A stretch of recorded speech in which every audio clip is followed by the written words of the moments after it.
Bonjour à tous.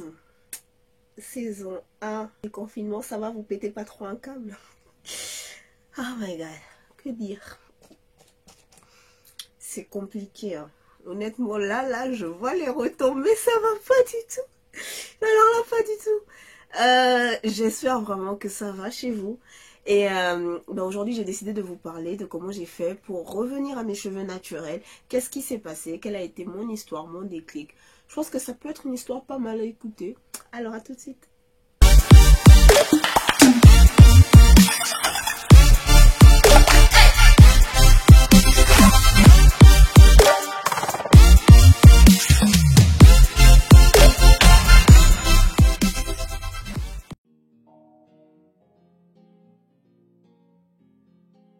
Alors, je ne peux pas vous parler de mes cheveux sans parler de ma mère. C'est impossible. Pourquoi? Parce que déjà, ma mère refusait que nous nous défrisions les cheveux, moi et mes petites sœurs, pendant que ma grande sœur avait les cheveux défrisés. Et quand j'étais petite, je ne comprenais pas pourquoi elle nous interdisait de nous défriser les cheveux alors que ma grande sœur les avait défrisés. Sauf que ma grande sœur et moi, on a quand même 11 ans de différence. Donc ça veut dire que quand je me posais cette question, aller à 14-15 ans, ma grande sœur avait quand même 25-26 ans. Et donc la comparaison ne valait pas le coup. Bon, après, elle les avait défrisés très tôt. Très tôt. Mais bon, bref. Alors, donc ma mère, elle nous coiffait. Ou elle nous emmenait dans des salons de coiffure. Ou on avait des sœurs. Enfin... ici vous dites ça des cousines, ça se fait pas. En fait, moi si je dis que j'avais des cousines qui me tressaient, en fait c'est très blessant, ça ne se dit pas. Alors j'avais des sœurs qui venaient à la maison où maman partait nous déposer chez ses sœurs à elle ou chez les sœurs de mon père pour qu'on se fasse coiffer par nos sœurs. Alors c'était pas forcément les moments les plus sympatoche de ma life parce que ça faisait mal.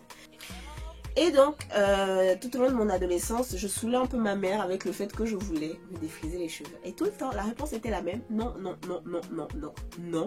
et non. Et j'ai fini par me calmer en me disant tout simplement que lorsque j'aurai 18 ans, je ferai de mes cheveux ce que je veux. C'est drôle parce que moi je pensais vraiment qu'à 18 ans j'allais être une femme libérée, tu sais, c'est pas si facile. Je pensais vraiment qu'à 18 ans ça devait être the émancipation. À 18 ans je devais avoir mon bac. Enfin, j'ai pas eu mon bac à 18 ans, je l'ai eu à 19 ans parce que j'ai eu mon bac quelques mois après mes 19 ans, un mois après mes 19 ans. Mais en tout cas, l'année de mes 18 ans, j'étais en terminale. Et donc pour moi, cette année-là rimait avec le fait de me défriser les cheveux, rimait avec le fait d'avoir mon bac et donc de quitter chez mes parents. Pour moi, c'était l'année-là, vous voyez. Et le jour même de mon anniversaire, à mes 18 ans, je suis allée chez la coiffeuse de ma mère et j'ai fait un défrisage. J'avais l'impression que ma vie... wow, elle était belle, je shinais. C'était très bête, hein. Et en fait, je suis donc arrivée en terminale avec les cheveux défrisés. Parce que j'ai finalement fait mon défrisage pendant la période des vacances entre ma première et ma terminale. Parce que moi, je suis née en milieu d'année. Je suis arrivée en terminale avec mes cheveux défrisés et j'avais cette impression d'être un peu comme tout le monde. Et j'aimerais quand même dire que les motivations pour lesquelles je voulais défriser mes cheveux, c'est parce que mes cheveux crépus, je trouvais que ça faisait mal, mais au final je me rends compte que ma mère facilitait quand même vachement le coiffage, donc j'avais pas forcément beaucoup de raisons de me plaindre. Et en plus de ça, je pense qu'il y a la pression des autres au lycée. Toutes les filles quasiment avaient les cheveux défrisés, c'était très rare. On pouvait avoir 2 filles sur 10, 3 filles sur 10 qui avaient leurs cheveux crépus. Et indirectement ça te fout une pression quand même, parce que tu as l'impression que c'est ça qu'il faut avoir. On m'avait bien prévenu, hein. On m'avait dit: Alexia, il faut que tu prennes soin de tes cheveux même s'ils sont défrisés, il faut que tu fasses des nattes le soir. Ça veut pas dire que tu vas plus te tresser parce que sinon ils vont se casser, il faut que tu fasses beaucoup plus de soins. Non.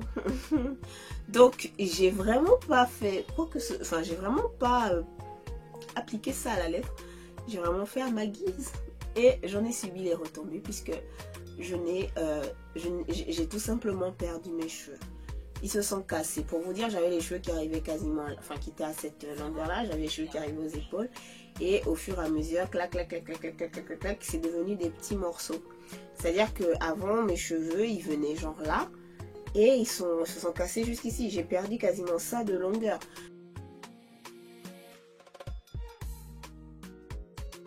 J'ai mon bac. J'arrive en France et mes cheveux sont totalement cassés. Et arrivé ici, je commence à être davantage connectée sur les réseaux.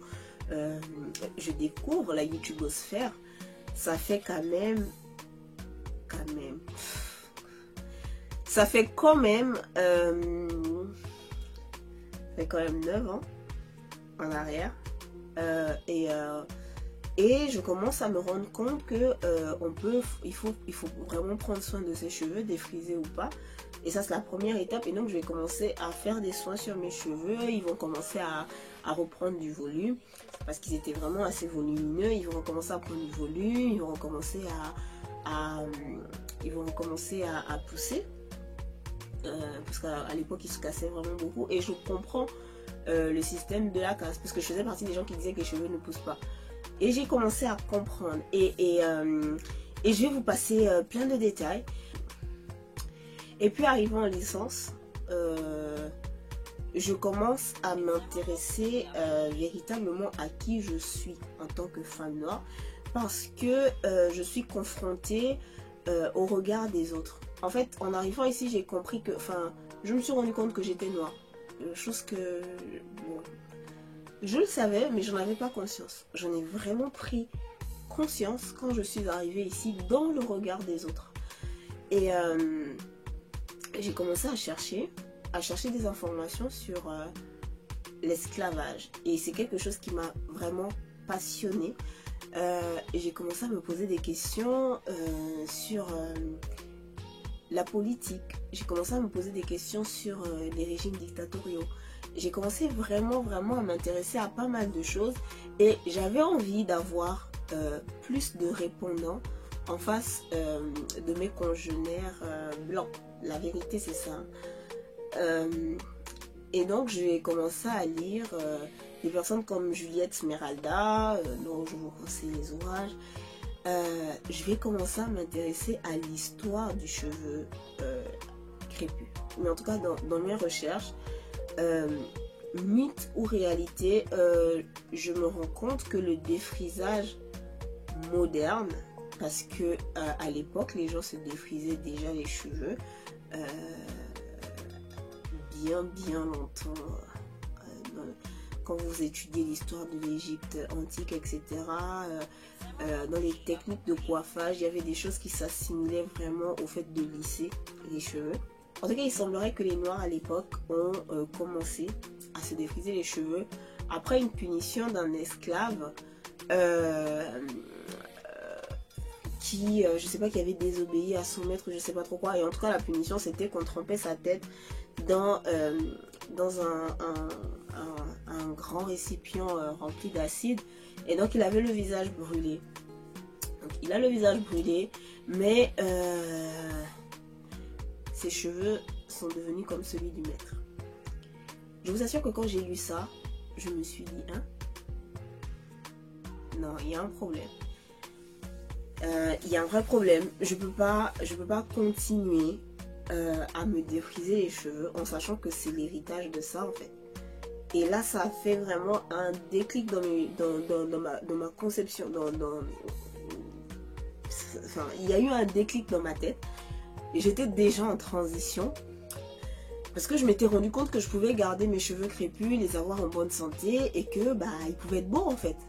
Et qu'il n'y avait pas de raison et que si plusieurs filles faisaient ça sur internet, ça voulait dire que moi aussi je pouvais.